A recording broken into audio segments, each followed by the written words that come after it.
Assalamualaikum warahmatullahi wabarakatuh. Alhamdulillah rabbil alamin.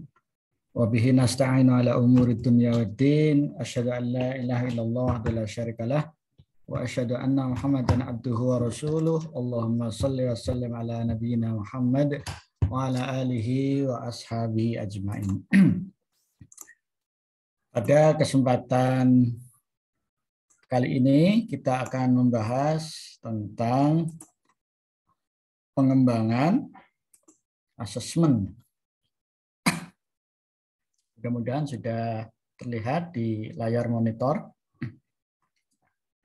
Ada langkah-langkah dalam mengembangkan instrumen sehingga dihasilkan instrumen yang bagus baik di dalam evaluasi maupun di dalam penelitian ya. Yang pertama adalah menentukan tujuan penyusunan instrumen. Instrumen yang disusun baik oleh peneliti maupun evaluator itu tujuannya mau untuk apa ya? Untuk apa? Jika untuk mengembangkan memang belum ada instrumennya begitu, maka dihasilkan instrumen, maka berarti nanti diperlukan prosedur-prosedur ya, prosedur yang mungkin lebih ketat, harus ada expert judgment, harus ada uji coba dan seterusnya. Tapi jika Bapak Ibu hanya ingin menentukan dalam tes formatif begitu ya, tes formatif, maka memang berarti tujuan di susun instrumen itu berarti hanya untuk perbaikan pembelajaran ya, perbaikan pembelajaran. Sehingga kemudian diketahui apakah siswa itu sudah memiliki kompetensi apa belum begitu ya. Nah, ini untuk apa instrumen disusun. Yang selanjutnya, tujuan penyusunan ini akan memberikan panduan secara teoretik ya untuk mengkonstruk instrumen. Jadi kalau tadi ditujukan untuk penelitian pengembangan, maka diperlukan tahapan-tahapan sesuai dengan teorinya. Jadi kalau teorinya menurut work and goal ya, maka tahapannya masih sampai 10 ya. Kemudian yang kedua, karena memang ditujukan untuk apa ya, untuk apa instrumen itu dikembangkan, maka nanti akan menentukan bentuk instrumennya. Misalnya untuk penentuan placement test begitu ya, placement test untuk jurusan begitu ya, untuk apakah para siswa itu telah memiliki kompetensi apa belum, nah begitu. Dalam bidang akhlak misalnya ya, dalam bidang akidah, maka berarti kalau akidah atau akhlak tidak bisa dengan benar dan salah ya, dengan true and false question ya, dengan bentuk tes benar dan salah, nah begitu. Maka kalau untuk pengembangan, kalau untuk instrumen evaluasi kaitannya akidah akhlak ya, maka akan lebih tepat memang praktek, nah begitu ya, dengan praktek.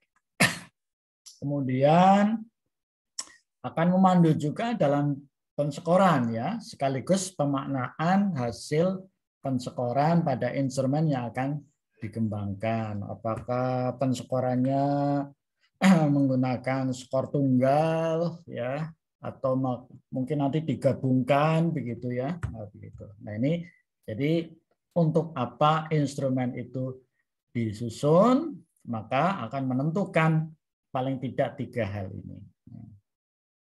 Yang selanjutnya, yang nomor 2 ya, nomor 2 mencari teori yang relevan ya, teori yang relevan. Misalnya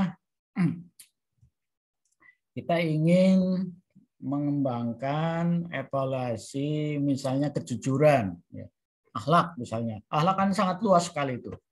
Kalau dalam teori akhlak dalam Islam itu ada akhlak kepada Allah, kepada Rasulullah, kepada diri sendiri, kepada keluarga. Nah, itu sangat banyak. Mungkin perlu difokuskan kembali ya, cakupannya, relevansinya. Akhlak terhadap diri sendiri. Diri sendiri pun masih banyak juga ya, masih banyak. Nah, semakin detail, maka akan semakin bagus untuk mengkonstruknya ya, kemudian indikator-indikatornya. Jadi kalau istilahnya kita ingin mengembangkan akhlak, nah itu masih terlalu luas, maka akan menjadi sulit ya, akan menjadi sulit konstruknya seperti apa, indikatornya seperti apa yang akan diukur, variabelnya apa. Jadi dengan semakin detail, semakin fokus, maka kita akan mudah mencari teorinya ya, teorinya. Mungkin kalau teori secara umum ya akhlak itu misalnya kembali ke bukunya Ibnu Miskawayh ya, Tahlibul Akhlak misalnya, Imam Ghazali dan seterusnya. Tapi akan semakin bagus lagi detail akhlak pada diri sendiri misalnya, difokuskan kepada kejujuran dan seterusnya. Akhlak tentang tawakal ya kepada Allah, nah itu maka akan mudah mencari teori-teorinya. Yang kemudian kalau kaitannya dengan tes, perlu dibatasi juga cakupan materi apa saja yang menjadi bahan untuk menyusun tes. Ya, cakupannya kan luas. Nah, begitu ya, cakupannya luas, maka semakin cakupan tadi misalnya dilihat di KD-nya ya, dilihat di KD. Misalnya ini tentang mengukur kompetensi guru. Ya, kompetensi apa sih kompetensi A misalnya? Kompetensi guru cakupannya misalnya tentang 4 hal ya, kompetensi pedagogi, kompetensi sosial dan seterusnya. Semakin bagus nanti akan semakin mudah untuk mencari teorinya, akan mudah juga untuk mencari menurunkan konstruknya, kemudian indikator-indikator. Yang ketiga adalah menyusun indikator butir ya dari instrumen yang sudah kita tetapkan mau dikembangkan. Ditentukan berdasarkan kajian teori yang relevan. Jadi kalau teorinya kan banyak, ya ambil saja teori yang relevan dengan misalnya tadi tentang akhlak ya, akhlak. Maka teorinya ya kalau akhlak ini karena kaitannya dengan turos Islam ya akan lebih bagus juga kembali kepada ahli-ahli expert di bidang akhlak ya, tadi sangat banyak sekali untuk bidang hal ini ya, misalnya Imam Ghazali, Ibnu Miskawayh dan seterusnya. Kemudian pada instrumen tes, selain mempertimbangkan kajian teori, nah perlu juga dipertimbangkan cakupan dan kedalaman materi. Jadi jangan sampai kemudian tesnya hanya berkutat kepada lot ya, lot law ya. Tapi kalau yang bagus itu yang hot ya, yang higher order thinking skill, itu yang level 4, 5 dan 6 itu ya. Jadi jangan sampai misalnya tesnya hanya sebutkan atau itu kalau sebutkan masih level 1 ya, terlalu rendah ya, rendah. Mungkin untuk kelas-kelas tinggi yang SMP, SMA, perguruan tinggi akan lebih bagus jika dikembangkan pada yang hot ya, higher order thinking skill. Nah, begitu. Kedalaman materi ya semakin tinggi, maka kemudian indikator-indikatornya akan semakin tinggi pula. Yang selanjutnya biasanya aspek yang akan diukur dengan indikatornya disusun menjadi satu tabel. Nah, sebelum kita membuat indikator-indikatornya, maka diperlukan namanya tabel. Nah, tabel itu yang disebut dengan blueprint ya. Jadi tidak mungkin kita menyusun tes, menyusun instrumen, menyusun instrumen penelitian ya tanpa ada blueprint ya, blueprint. Nah, blueprint ini yang menjadi kontrol ya, menjadi kalau dalam penelitian kuantitatif ini menjadi separuh atau rohnya dalam penelitian adalah pada blueprintnya ya, pada blueprint. Nanti kita berikan contoh bagaimana blueprint-nya ya. Blueprint.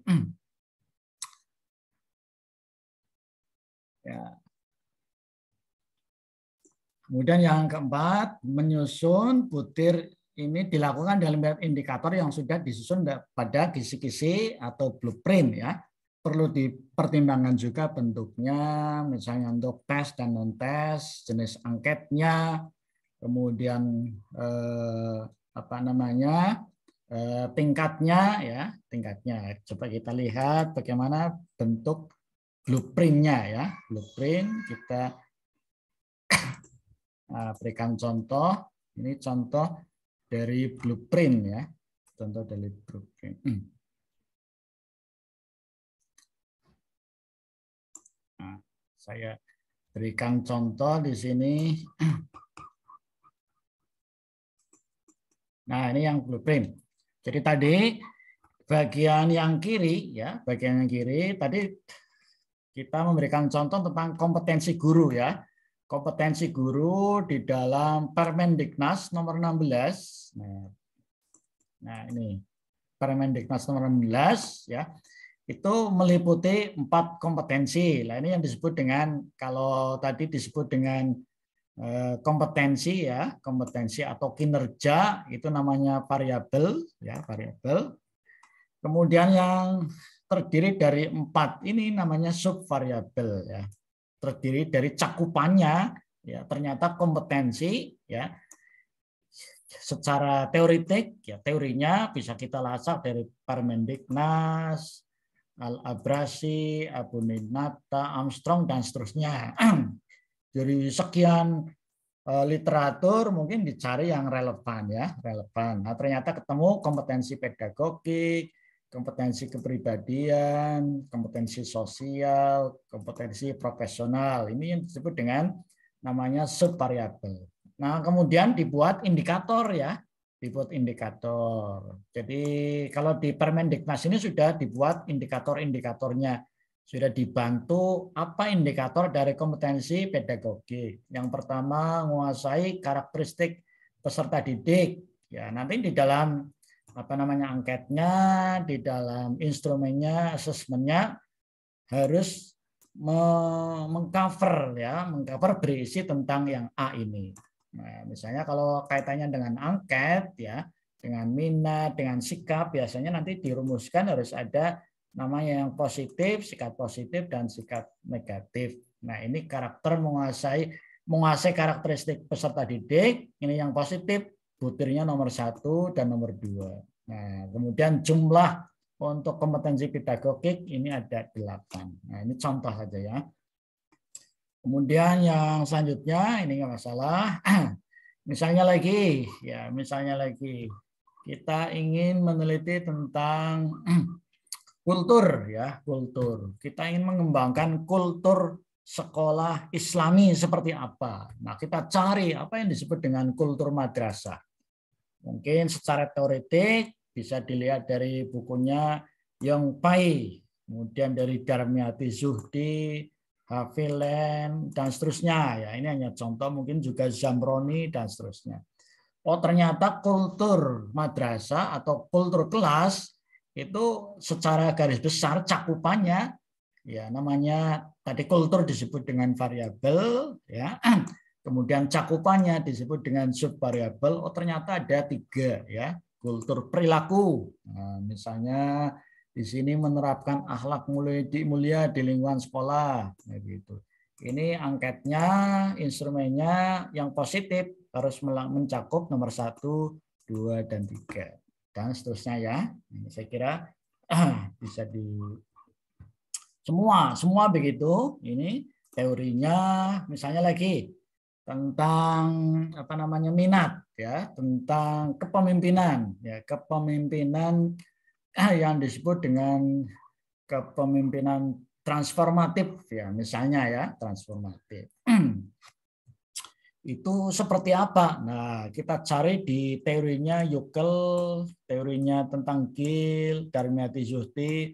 Bahkan kalau kita melacak dalam teorinya kepemimpinan Nabi, itu bisa di mungkin Siddiq, Amanah, Fatona, Tablik. Nah, gitu. Misalnya dari teorinya ini didapatkan ada empat ya, empat indikator cakupan dari kepemimpinan transformatif. Yang pertama idealist influence, itu memberikan pengaruh positif. Nanti angketnya berisi amanah, dapat dipercaya dan seterusnya. Saya kira itu penjelasan dari yang nomor 3 tadi ya. Nomor 3 kita kembali. Yang nomor 3. Ini nomor 4 kita lanjutkan. Menyusun butir instrumen tadi sudah ya. Kemudian yang kelima, memvalidasi ya, memvalidasi. Biasanya instrumen yang kita kembangkan baik untuk penelitian maupun untuk penyusunan instrumen itu untuk evaluasi biasanya diperlukan validasi ya, validasi atau disebut dengan expert judgment ya. Ya, setelah butir-butir soal tersusun, butir-butir instrumen atau penelitian itu sudah tersusun, maka selanjutnya kita minta ahli itu untuk memvalidasi yang disampaikan, biasanya kisi-kisinya, apakah antara kisi-kisi dengan instrumen itu sudah selaras apa belum ya, sudah klop apa belum ya. Kemudian butir-butir instrumennya, kemudian nanti ada lembar evaluasinya. Nah, tugas ahli ya melihat kesesuaian indikator dengan tujuan pengembangan instrumen. Nah, ini indikatornya apakah pas, ada slip atau tidak ya. Tadi dengan teorinya apa tidak, sesuai atau tidak. Kesesuaian indikator dengan cakupan materi, dengan kesesuaian teori. Ya, misalnya teorinya bahwa akhlak itu bisa dirubah, tapi ternyata dalam indikator-indikatornya tidak bisa dirubah. Itu berarti kan tidak sesuai ya. Maka cari nanti teori yang bisa memperkuat dari teori itu kemudian dirumuskan dalam indikator-indikator. Kemudian melihat kesesuaian instrumen dengan indikator butir. Melihat kebenaran konsep butir soal, melihat kebenaran isi ya. Jangan sampai kemudian indikator atau butir instrumen yang sudah dirumuskan ternyata mungkin secara fakta itu menjadi bertolak belakang ya. Atau istilahnya menyalahi ketentuan ya, secara norma begitu ya. Kemudian kebenaran kunci juga, kemudian bahasa dan budaya ya, sekali lagi bahwa ternyata kebenaran itu tidak hanya substansi tetapi juga kaitannya dengan penulisan, kemudian dengan budaya begitu ya, dengan budaya. Nah, ini disebut dengan expert judgment. Bagaimana bentuknya? Kita ingin menunjukkan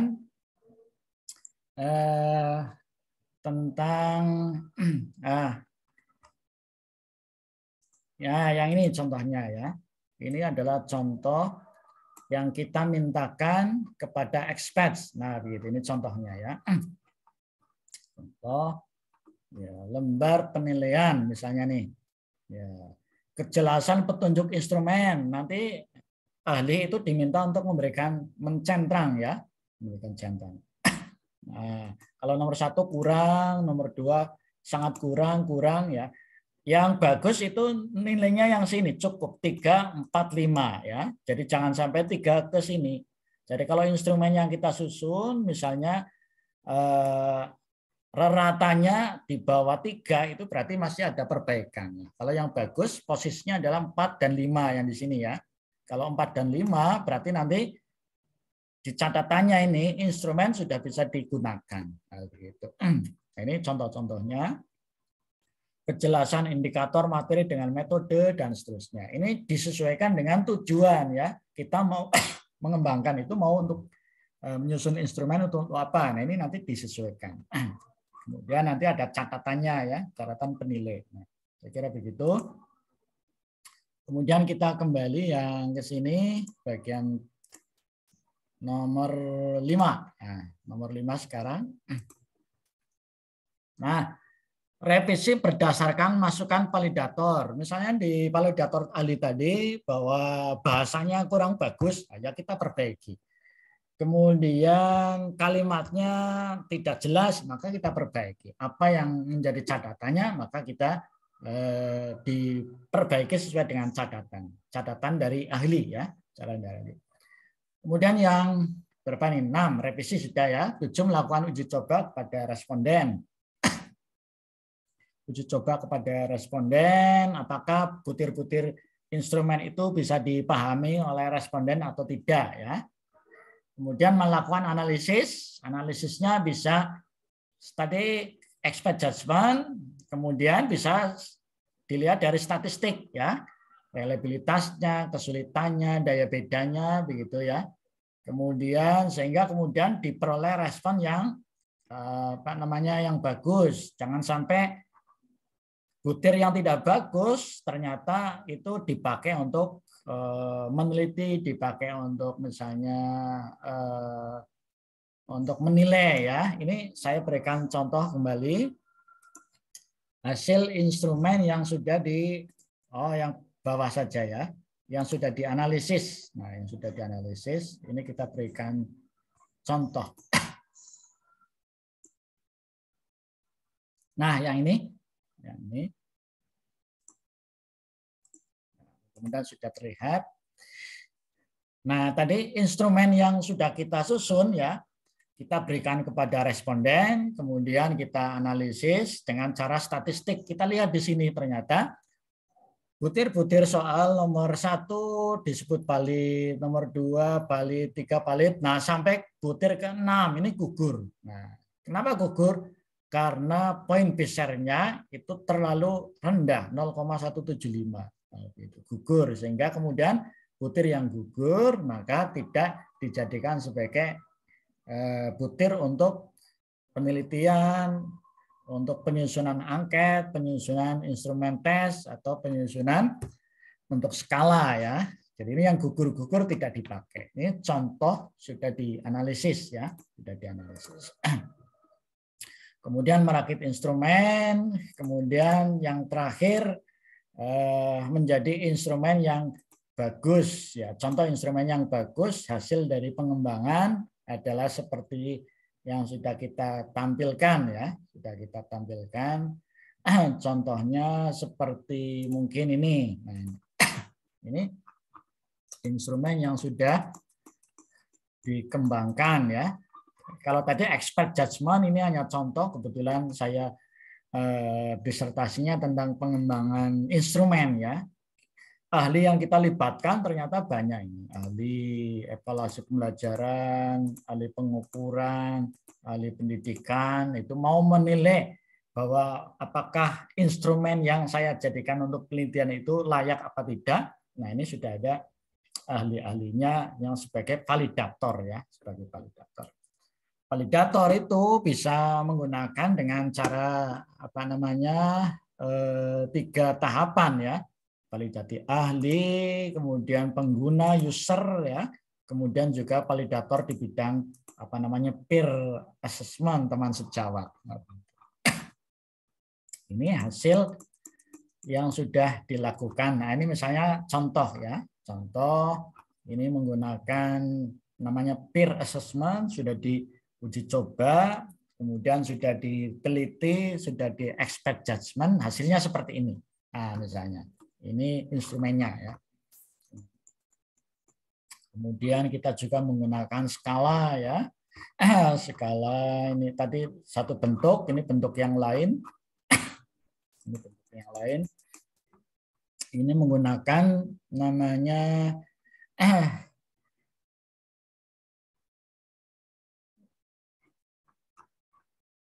semantik ya, semantik.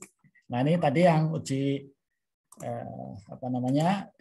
kita membuat tes ya, tesnya sudah diuji coba, hasilnya seperti ini ya.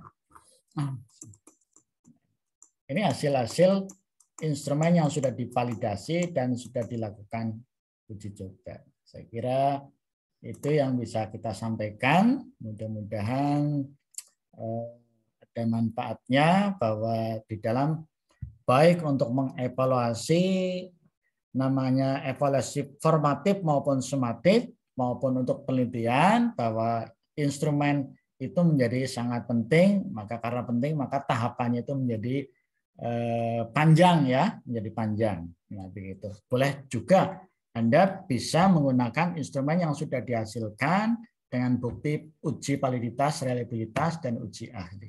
Ini yang biasanya dipakai adalah di psikologi ya. Di psikologi menggunakan biasanya hasil penelitian di luar negeri, maka kemudian diadaptasi. Demikian, mudah-mudahan ada manfaatnya. Wassalamualaikum warahmatullahi wabarakatuh.